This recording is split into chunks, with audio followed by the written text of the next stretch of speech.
Earlier this year, the London Times captioned your photograph with the title, F.A. Hayek, the greatest economic philosopher of the age. I dare say that 20 years ago you would have been given a different title. Oh, very different, yes. In your mind, what is the reason for the respect that your ideas are currently garnering when so recently they met with open hostility?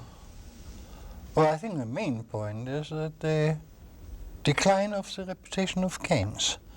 You know, 30 years ago, there were two, it may sound curious myself saying this, but I believe about 1946 when Keynes died, Keynes and I were the best known economists.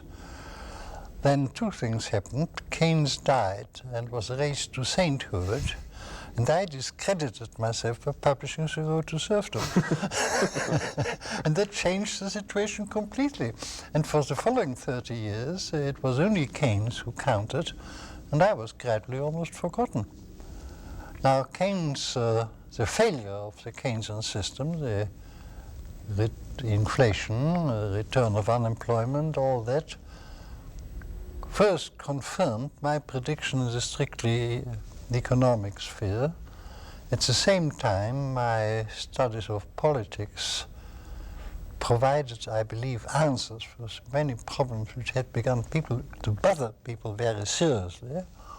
But there is a good reason why I am being rediscovered, so to speak. Well, if Keynes were alive today, how different do you think the political climate would be? Very likely, very different. So Keynes was very capable of rapidly changing his opinion.